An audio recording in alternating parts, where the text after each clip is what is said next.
Hello and welcome to week 2 of the Indomitus box challenge, a build off coast to coast between Super Macho Jedi Knight and me, Andrew. This week we did some painting, and some more painting. Here's a quick shot of my painting setup and all the paints we've been using. This is a coast to coast challenge. Two guys, one in the East Coast, one in the West Coast. We both have the Warhammer 40k Indomitus box set, and we're both doing our best to improve our skills and have a lot of fun. This also forces us to complete models in a certain amount of time.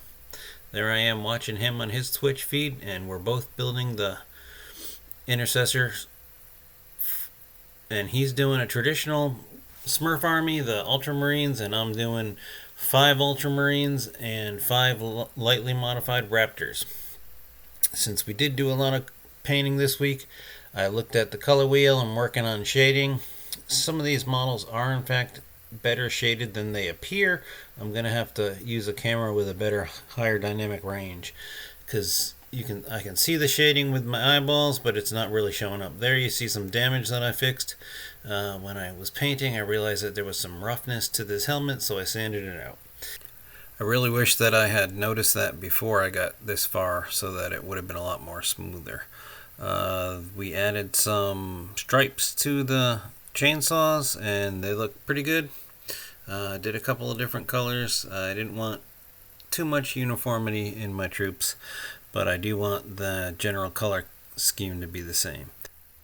Now for the Raptors, I was going to decal them as well, because I decaled the Ultramarine shoulder boards, but I had set aside the Raptor logos that I found. They were really old. They were like from early 2000s, and I set them aside, and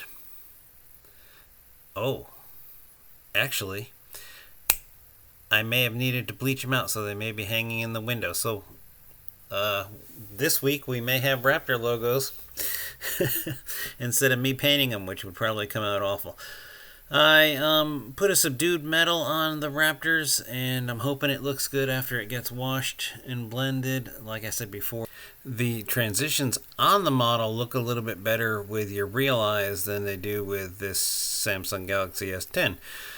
So I'm going to have to break out a camera with a better dynamic range so that I can show them. It's not like I don't have them in my stable, but I'm trying to keep this quick and easy as a project in between homework.